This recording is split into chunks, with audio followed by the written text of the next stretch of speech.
قسط نمبر 20 شہر دل۔ ولید حسن اپنے دھیان میں تیزی سے کچن میں آیا تھا مگر اسے وہاں فضا کے ساتھ لگے دیکھ کر ٹھٹکا۔ کس کا ہے؟ فضا جو بیسن گھول رہی تھی متعجب ہو گئی۔ شاید آپ کی کوئی فرینڈ ہے۔ فضا کی بات کا جواب دیتے ہوئے بھی وہ ایمان کی سمت ہی متوجہ تھا جو فضا کا چھوڑا ہوا بیسن خود گھولنے لگی تھی۔ یہ ہماری گناہگار آنکھیں کیا دیکھ رہی ہے؟ فضا سیل فون سمیت کچن سے نکل گئی۔ تب ولید نے کسی قدر شوخی سے اسے مخاطب کیا تھا۔ وہ جواب دیے بغیر اپنے کام میں مہو رہی تھی۔ ولید نے آگے بڑھ کر محض اس کی توجہ حاصل کرنے کو پیچھے سے آ کر اپنے بازو اس کے کاندھے پر پھیلا دیے۔ اس کی خوش رو سے چہرے کے تاثرات میں خوشگواریت کا تاثر تھا۔ معدے سے ہو کر دل کا راستہ تلاش کرنے کی کیا ضرورت ہے مادام، آپ تو یہ معرکہ بہت پہلے سے مار چکی۔ دھیما مخمور سرگوشیانہ انداز و سرس سے سمٹ کر فاصلے پر ہوئی۔ ولید نے بہت دلچسپی سمیت اس کے گالوں پر اتری شفق کو دیکھا تھا۔ پریکٹس کر رہی ہوں۔ ظاہر ہے مجھے اسی گھر میں رہنا ہے، اب کاموں کی عادت بھی ڈال لینا چاہیے۔ جواباً وہ بڑی سنجیدگی سے گویا ہوئی تو ولید نے تحیر آمیز مسرت سمیت اسے دیکھا تھا۔ ریلی؟ وہ ہنسا، پھر اس کا ہاتھ پکڑ کر لو دیتی نگاہوں سے اس کے چہرے کو تکتا ہوا سرگوشی سے مشابہ آواز میں بولا، میں بہت خوش نصیب ہوں کہ مجھے میری محبت مل گئی ہے۔ اس سے بھی بڑھ کر خوش نصیبی یہ کہ تم میری محبت میں ہر مشکل کو فیس کرنے کو بھی تیار ہو۔ میں سب کچھ کروں گی ولید، بس آپ باہر مت جائیے۔ وہ ایک دم ملتجی ہو گئی تو ولید کا سارا خوشگوار موڈ ایک دم گہری سنجیدگی کی دبیز چادر میں گم ہو گیا۔ پلیز ایمی، ہم اس ٹاپک کو مزید ڈسکس نہیں کریں گے، میں تمہیں قائل کر چکا تھا نا۔ ایمان نے کچھ کہے بغیر سر جھکا لیا تھا۔ وہ کچھ دیر یوں ہی اس کے جھکے سر کو دیکھتا رہا، پھر اس کا موڈ بدلنے کی غرض سے بولا تھا، ویسے تمہارے لیے ایک گڈ نیوز بھی ہے، آپ نہیں جا رہے ہو نا؟ وہ بچوں کی طرح پرجوش ہو کر اشتیاق سے بولی۔ ولید نے سنجیدہ قسم کی نگاہ اس پر ڈالی اور سر کو نفی میں جنبش دی۔ چاچو نے آپ لوگوں کو واپس شہر والے گھر بلایا ہے۔ ولید کی بات پہ ایمان نے کسی قسم کا تاثر نہیں دیا اور سر جھکائے کڑھائی میں کڑتے تیل کو دیکھتی رہی۔ تمہیں خوشی نہیں ہوئی؟ ولید کو واقعی اچنبھا ہوا تھا۔ اب میری خوشیوں کی نوعیت بدل گئی ہے، ایمان نے جواباً سرد انداز میں کہا تو ولید گہرا سانس بھر کے رہ گیا۔ فضا کی شادی بھی انہی چند دنوں میں متوقع ہے۔ بابا چاہتے ہیں میری روانگی سے قبل اس قصے کو کوئی حتمی موڑ دے دیا جائے۔ چاچو کو بھی کوئی اعتراض نہیں ہے۔ اس نے ایک اور اطلاع دی۔ ایمان نے محض ایک نگاہ اسے دیکھا تھا اور رخ پھیر کر میش کیے ہوئے آلووں کے امیزے سے بولز بنانے لگی۔ یار کیا ہے، ایسے بھی ہیو کرو گی تو میں وہاں اطمینان سے کیسے رہ پاؤں گا؟ تمہاری یہی بسورتی ہوئی شکل ہی تصور میں آیا کرے گی۔ ولید نے اس کے کاندھے کو انگلی سے ٹھک ٹھک بجا کر روٹھے ہوئے انداز میں کہا تو ایمان نے گہرا سانس کھینچا اور خود کو محض اس کے خاطر کمپوز کر کے بولی تھی، اچھا ہے نا، شاید اس طرح ہی واپس جلدی آ جائے۔ میں تمہارے خوابوں کی تکمیل کی غرض سے جا رہا ہوں ایمی۔ اس نے جیسے باور کرایا تھا۔ ایمان نے چونک کر اسے دیکھا تھا۔ مگر میرے خواب تو ولید، میں نے کب آپ سے اپنی خواہشات کا اظہار کیا ہے؟ تم نے نہیں کیا تو کیا ہوا، میں خود کیا تمہارا طرز زندگی نہیں جانتا؟ وہ نظریں کترا کر کہہ رہا تھا۔ ایمان نے تڑپ کر اس کے ہاتھ اپنے ہاتھوں میں لے لیے۔ طرز زندگی تو فضا کا بھی۔ فضا کی بات مت کرو ایمان، وہ ہر طرح کے ماحول میں خود کو ڈھالنے کی صلاحیت سے مالا مال ہے، اور میں ولید، محبت تو انسان سے سب کچھ کروا لیتی ہے۔ آپ مجھے میں تمہیں آزمائش میں ہی تو نہیں ڈالنا چاہتا ایمان، میں نے تم سے محبت کی ہے، میں تمہاری پرکھ کیوں کروں جبکہ میں جانتا ہوں کہ تمہیں مجھ سے محبت ہے۔ یہ چند ماہ محض چند ماہ ہوں گے، پلیز میری خاطر۔ اپنے ہاتھ اس کے ہاتھ سے نکال کر اپنی گرفت میں لیتا وہ اتنی لجاجت سے کہہ رہا تھا کہ ایک بار پھر ایمان کو ہی ہتھیار ڈالنے پڑے تھے۔ کاش ہم سمجھ لیتے، راہ میں بھٹکنے سے منزلیں نہیں ملتی، بے سبب اداسی میں رونقیں نہیں ملتی، لوگ رہتے ہیں ہاتھ تھام لینے سے، ساتھ ساتھ چلنے سے ہم سفر نہیں بنتے، درد بانٹ لینے سے کوئی چارہ گر نہیں ہوتا، اعتبار کرنے سے کوئی معتبر نہیں ہوتا۔ کاش ہم سمجھ لیتے۔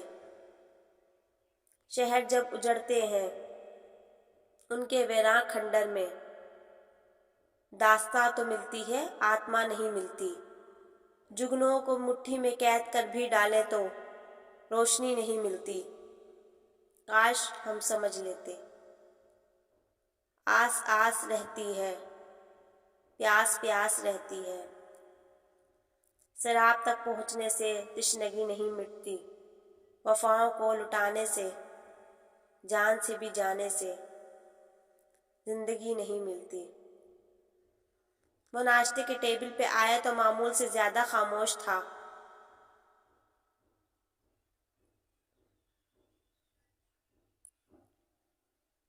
ماما نے بغور اپنے خوبرو بیٹے کو دیکھا، جس کی خوبصورت آنکھوں میں پچھلے کچھ دنوں میں کیسی زندگی سے لوٹ آئی تھی۔ ان کا دل جانے کیا کچھ سوچ کر ملول ہونے لگا۔ انہوں نے سلائس پر بٹرنگ کی اور پلیٹ میں رکھ کر اس کی سمت بڑھا دیا۔ وہ فریش جوس کے سپ لیتا ہوا چوکا اور ہاتھ کے اشارے سے منع کیا۔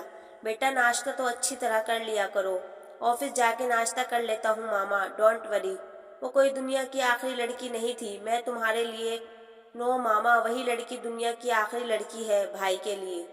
بس کچھ ویٹ کریں، میں سب کچھ پاسبل بنا لوں گا۔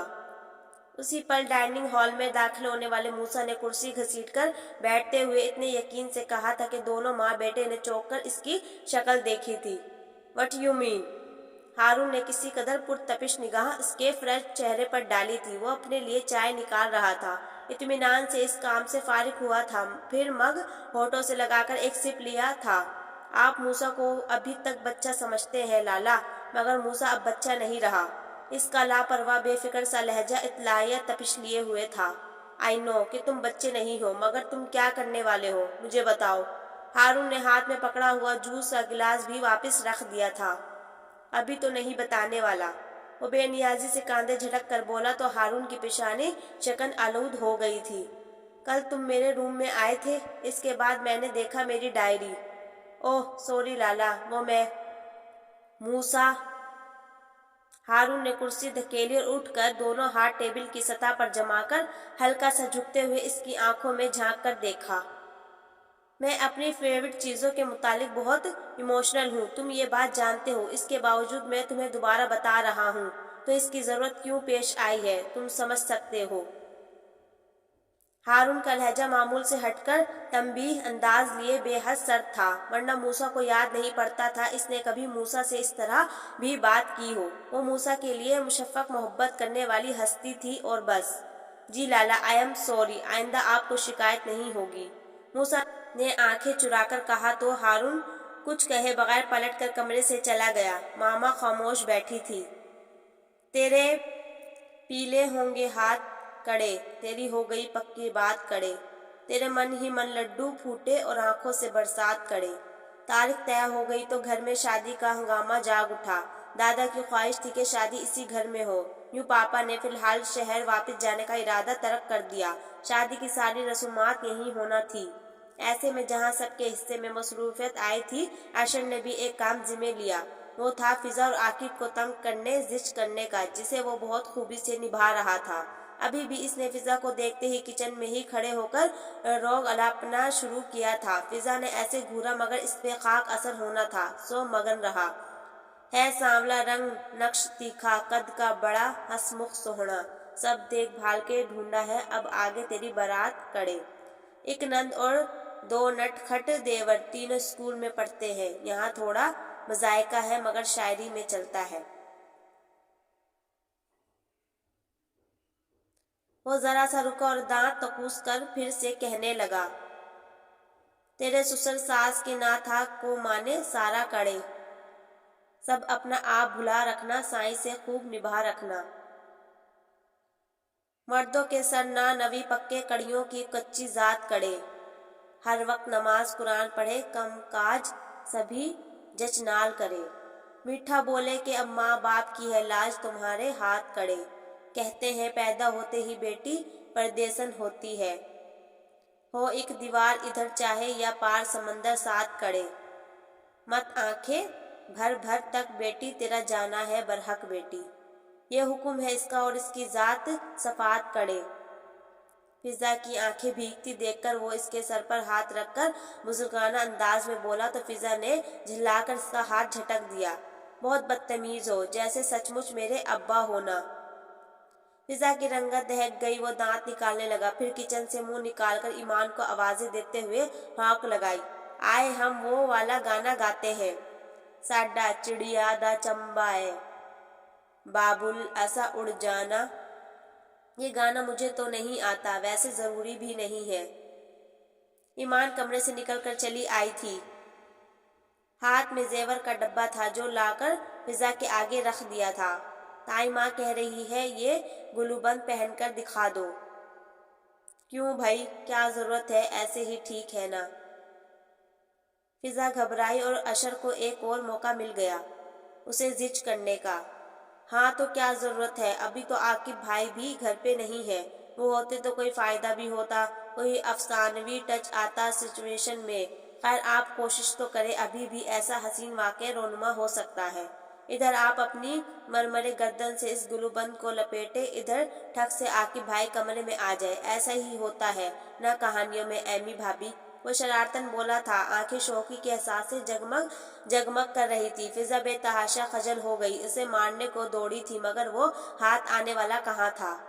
فضا کی مہندی کی تقریب بہت شاندار رہی تھی۔ ایمان نے بلڈ ریڈ کلر کا بہت اسٹائلش سوٹ پہنا تھا جو اس کے دہکتی ہوئی رنگت پر بہت جچا تھا۔ میچنگ کی ہلکی پھلکی جیولری اور مہک نے اس کی جھپ ہی بدل ڈالی تھی۔ جب وہ فضا کو رسم کے لیے پنڈال میں لے کر آئی تو ولید حسن صحیح معنوں میں مبہوت ہو کر رہ گیا تھا۔ پیلے جوڑے اور ہم رنگ کھنکھاتی چوڑیوں کے ساتھ فضا بھی غضب ڈھا رہی تھی، مگر ایمان کا سن تو گویا شعاعیں بکھیر رہا تھا۔ سب اس سے گانے کی فرمائش کرنے لگے۔ اس کی نگاہ ایمان پر جا ٹھہری اور الفاظ خود بخود گویا زبان پر آ ٹھہرے۔ گوری کرت سنگار، گوری کرت سنگار، بال بال موتی چمکائے، روم روم ہے کار، مانگ سندور کی سندرتا سے چمکے چندنوار، گوری کر تو سنگھار، گوری کر تو سنگھار۔ پروین شاکر کے کلام کو اپنے جذبات کے ہم آہنگ بنا کر گایا تو ماحول میں ایک سما بندھ گیا۔ ایمان نے اس کی نگاہوں سے چھلکتے ہوئے رنگوں سے اپنا چہرہ رنگین ہوتا محسوس کیا تھا۔ جوڑے میں جوہی کی بینی، باہ میں ہار سنگار، کان میں جگمگ بالی پتہ، گلے میں جگنو ہار، سندل ایسی پیشانی پہ بندیا لائی بہار، گوری کر تو سنگھار، گوری کر تو سنگھار۔ اس کے لبوں پہ دل آویز مسکان تھی اور آنکھوں میں محبت کو پا لینے کا خمار۔ وہ جانتا تھا اس وقت محفل میں موجود متعدد لوگوں کی نظریں انہیں ہی فوکس کیے ہوئے ہے، مگر وہ کسی کی خاطر میں لائے بغیر ایمان کے دلکش روپ کو نگاہوں کے رستے دل میں اتار رہا تھا۔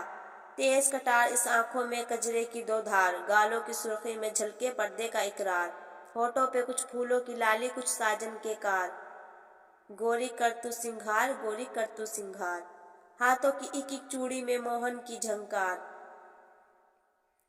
سہج چلے پھر بھی پائل میں بولے پی کا پیار، اپنا آپ دامن میں دیکھے اور شرمائے نار، نار کے روپ کو انگ لگائے دھڑک رہا سنسار، گوری کر تو سنگھار، گوری کر تو سنگھار۔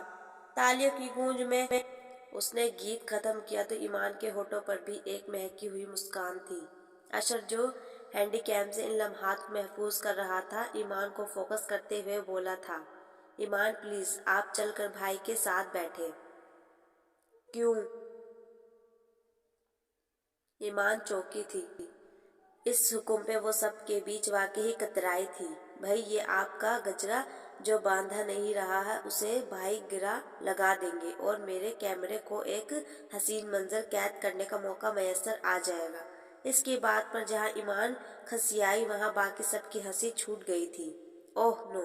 ایمان نے زور سے سر جھٹکا، گویا خجالت مٹائی تھی اور فضا کو وہاں سے اندر لے جانے کے ارادے سے اٹھ گئی۔ ولید ایک خوبصورت چانس مس ہو جانے پہ دل محسوس کر رہ گیا۔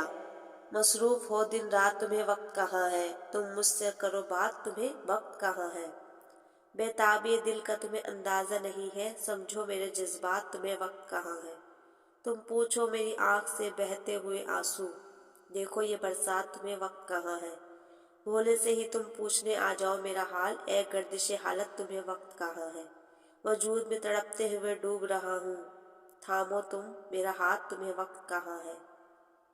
شادی خیریت سے انجام پائی۔ ساتھ ولید کی روانگی کی تیاریاں شروع ہو گئی۔ تائی ماں دل گرفتہ سی تھی مگر چاہتے تھی سب کچھ ہی اس کے ساتھ روانہ کر دے۔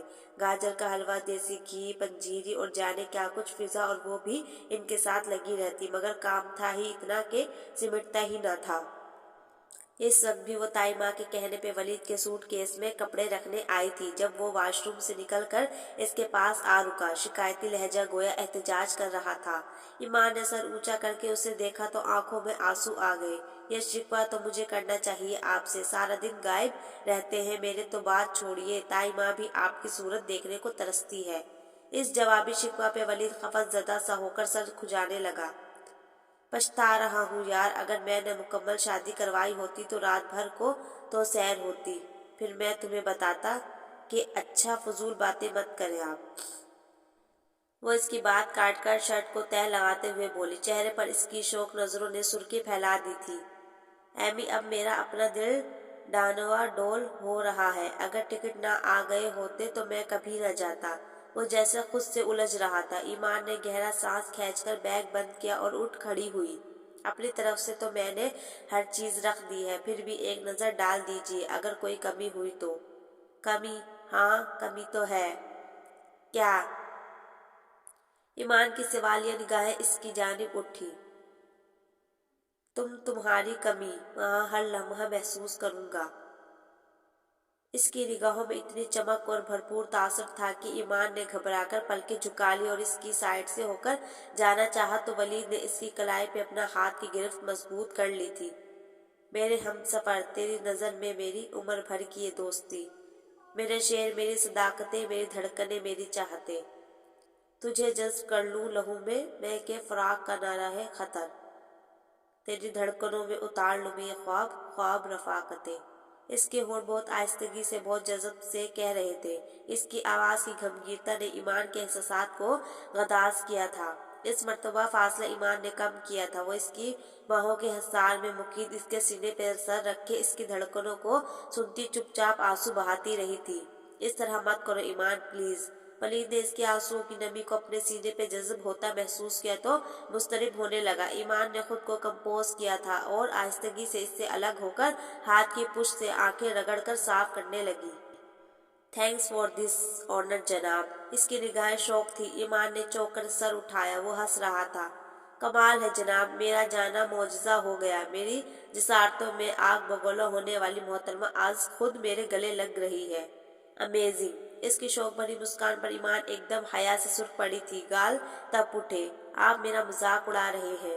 وہ اپنی شرمندگی کو غصے میں مغلوب کر کے الٹا اس پر چڑھائی کرنے لگی۔ میری مجال، میں تو جناب آپ کا شکریہ ادا کر رہا ہوں۔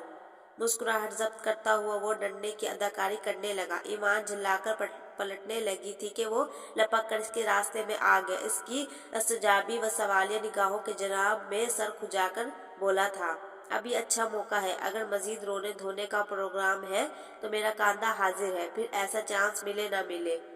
شریر مبہم لہجہ، نظروں کی شوق چمک، گستاخ ارادے۔ ایمان اتنی جھلائی کہ اسے سامنے سے دھکیل کر بھاگ نکلی۔